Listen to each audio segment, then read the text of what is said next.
TV Patrol. Padayon sa mga balita sa 1 TV Patrol. Barangay Labo giilang usa sa pinakakaraang komunidad sa Uzamis. Usa ang Barangay Labo sa pinakakaraan nga komunidad o barangay sa Dakbayan sa Uzamis. Matod pa ni Tourism Committee Chairman Honorable Dinky Suizo nga ang estatuwa ni Dr. Jose Rizal mao iti mailhan nga historical ang barangay o duhalang ka barangay sa Uzamis ang adunay estatuwa ni Dr. Jose Rizal, ang Barangay Labo o Dimaluna. Napadayag kini ni Konsehal Dinky Suizo human siya nahimong pinasidunggang bisita o judge sa githigayon nga Miss Labo Tourism 2023 diin tipikong bahin sa serye sa mga aktibidad sa kasaulugan sa araw ng barangay Pebrero 14. Isip membro sa konseho nga nagdala sa komitiba sa turismo iyang gidayeg o gitimbaya ang pagpasiugda sa mga barangay official sa mga ingon sama sa ingon niini nga kasaulugan ingon man lakip na ang sangguniang kabataan nga nagdumdum sa kasaysayan o nagpalambo usab sa kasarang og talento sa mga kabatanunan. Muna, inyo dapat na suportaran sa inig o maabot ka eleksyon sa barangay na kung galing kamot na mabibo o matagal o dapat importansya ang mga kabatanunan kay muoni ng natawahan na ang maling kamot na dili mo pwedeng pabayaan. Muna, tabangan ako nito natawahan na mo hapoy mo lingkod para ang inyong mga aspeto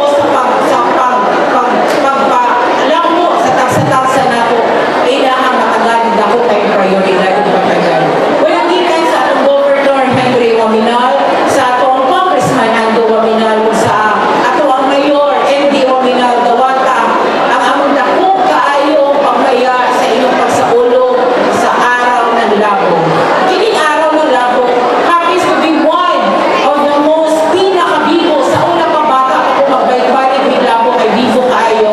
In fact, historically, ang Labo is one of the oldest and ancient na barangay sa atuang syudad. In fact, sa una, ang Labo, nahimo niya siya o isa sa mga sentro ng mga lugar sa Uzamis sa una. Kung naakani, kaya bitaw yung structure ng Jose Rizal na statue karon, duhara na kabuok ang nasa Uzamis. Dimaluna o Labo. Kung pasapot, usamo sa mga karaan ng barangay sa atuang syudad. Usamo nga makaraan na lumulupyo sa atuang syudad. Usamo sa kanang kabalo kung sa kapadagan ng syudad kani alto karon o sa kaugmaon. Pero so we thank you for being an historical barangay sa atuang syudad. Thank you very much mga Labunyas. In fact, TV Patrol. 1 TV Patrol. 1 TV Patrol. 1 TV Patrol. Doña Consuelo Elementary School gihatagan og lawnmower sa Uzamis City Eagles Club. Gikalipay kaayo sa teaching force sa Doña Consuelo Elementary School ang nadawat nga grasya gikan sa Uzamis City Eagles Club ang bag-ong palit nga lawnmower. Ang turnover ceremony sa bag-ong lawnmower ipagayon ni adtong Valentine's Day busa alang sa teaching force sa Doña Consuelo Elementary School og mga aktibong miyembro sa Uzamis City Eagles Club usa ka makasasayanon o makahuluganon ang maong aktibidad. Atol sa turnover ceremony, anaagayod ang presensya ni Kuya Zaldi Daminar, ang governor sa Eagles Club Western Mindanao Region 2. Presidente sa Uzamis City Eagles Club, Kuya Julian Nonoy Micaros ug ang school principal, Ma'am Justina Baol.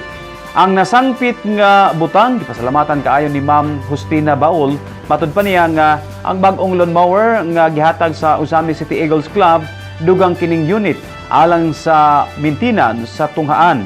Samtang ang Uzamis City Eagles Club usab padayon ang pagtubag sa mga sektor nga nagkinahanglan og ayuda. Ang ilang programa nakalinya sa mantra sa Asenso Misamis Occidental Administration, malinawon, malambuon ug malipayon. For the realization of this project, daghan na kayo mo, I know, daghan na kayo mo natabangan. And many schools are also longing for this. Na? So our commitment and dedication to take care of this mower para mudunar pa siya og dugay. Salamat, no? We will amo gining pagahinayon, pagaampingan para mulahutay o makaserve pa sa among school. Salamat kayo. Amo pong nakita pagsulod dire. Naagi namo nakita nga kinahanglanon gikaayo ninyo. Tungod sa kadako sa area. Pero naamang gay mga bata dire nato. Oy mga bata, hello. Hi. Mga kabataan, mora gini ibilin nako ninyo. Padayon mo sa inyong eskwela. Padayon mo sa inyong plano sa inyong kinabuhi. Kabuta gid inyong mga pangandoy. Makabot lang na ninyo pinaagi sa pagrespeto, pagpangga, pagmahal sa inyong ginikanan. Nga ang mga pulong gikan sa ilam sa kasing-kasing mogawa sa ngabil sa ilang mga baba nga gadalang mga pahimangno pagmaymay kana may magdala sa inyong pinakagwapo nga kinabukasan.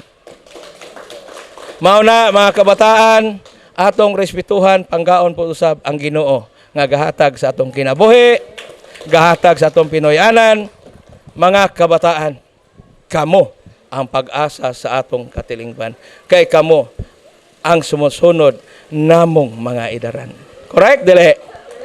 Mabuhay ang kabataan, mabuhay Doña Consuelo Elementary School, mabuhay ang DepEd, mabuhay ang Fraternal Order of Eagle, mabuhay ang atong pinanggang Working Governor, Attorney Henry Sebella Waminal, mabuhay Congressman Sanso Fernando Waminal, mabuhay ang atong Batanong Mayor, si Indy Waminal, mabuhay tang tanan. Happy Valentine's karong adlaw. Kini atong gobernador, agila ko na, dili na sa among club. Dili sa among club si Gov Henry Waminal. Dili sa among Mate Club. Murag kami, kung unsay programa ni Kuya Gov Henry, amo ginasundon. Kay siya po na, usa ko na idol namo sa among Fraternal Orders of Eagles. Labi na yun sa Usami City Eagles Club, Mate Club.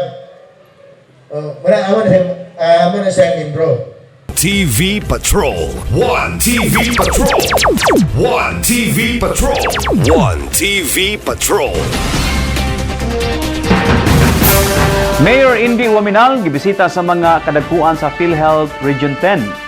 Sa pinakaunang higayon, nahimamat ni Mayor Indy Waminal ang mga regional officials sa PhilHealth Region 10 nga gipanguluhan ni Regional Vice President Belio Aziron o mga personnel sa PhilHealth Usamis dili palang dugay.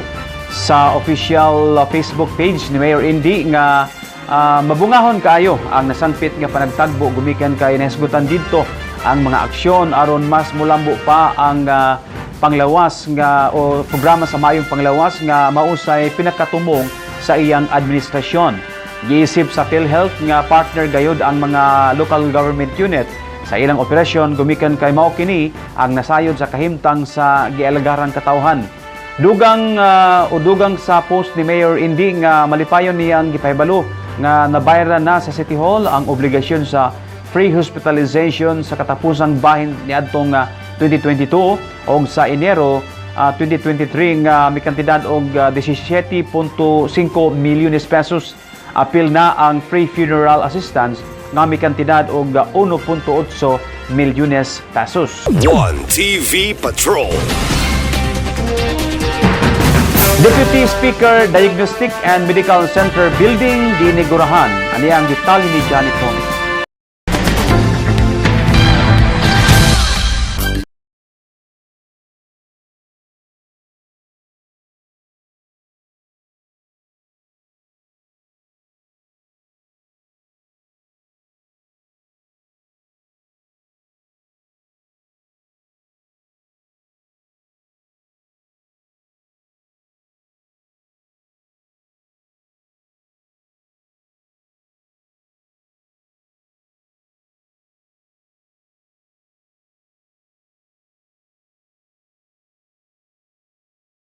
Dr. Jesus Martin Sansiangco, isip pag-ilaog pasidungog sa tao, gabaoy na ning kamot sa pagpangita og pundo aron mapalambo ang Mars Medical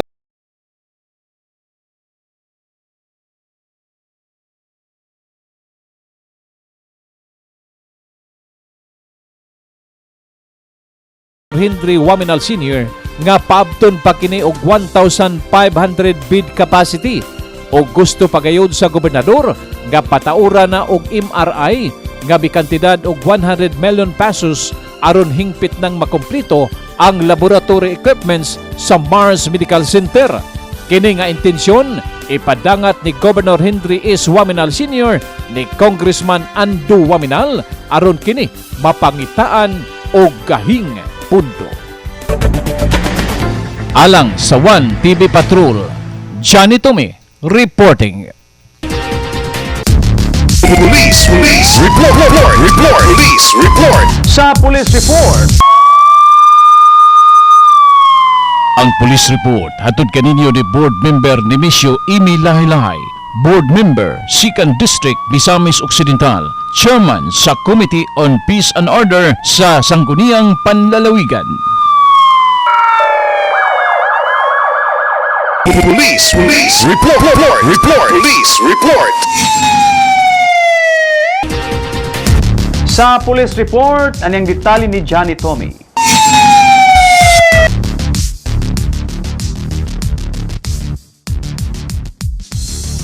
Samaran si Lanao del Sur Governor Mamintal Adjung og ang usa ka staff nini nga si Ali Macapado Tabaw og daling gidala sa pinakaduol nga tambalanan human mahitabo ang pagpamanhig alas 4 sa hapon Pebrero 17 sa Maging Lanao del Sur.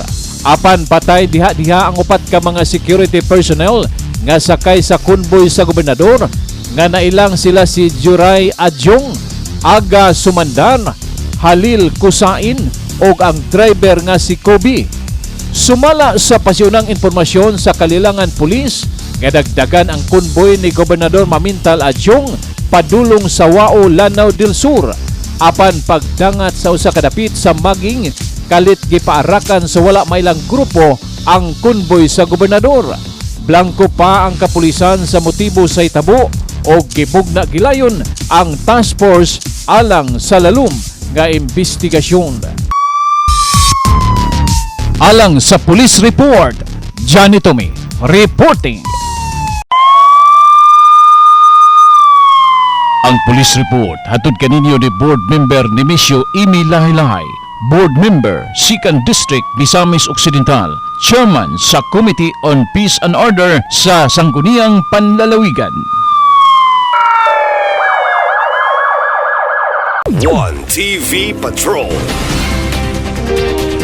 Sa atong pulong sa kaalam karong adlaw, kinutlogikan sa balang kasulatan sa Panultihon Kapitulo 16, versikulo 8. Kini nagkanayon, mas maayo ang jutang bahandi nga nabatunan sa matarong nga paagi kaysa daghan nga nakuha sa pinaagi sa limbong.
City Mayor of Ozamis.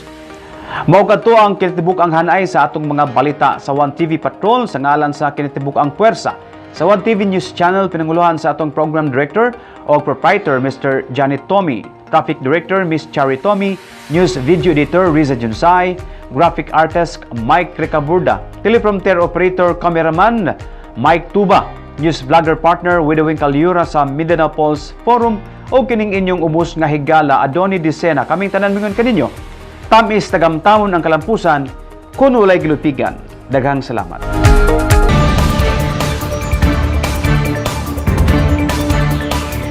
Inyong nasaksihan ang 1TV Patrol. 1 TV Patrol. 1 TV Patrol. Kauban ang atong ace anchorman, Adoni Dicena. Hangtod sa sunod higayon, dinhi lang sa 1 TV.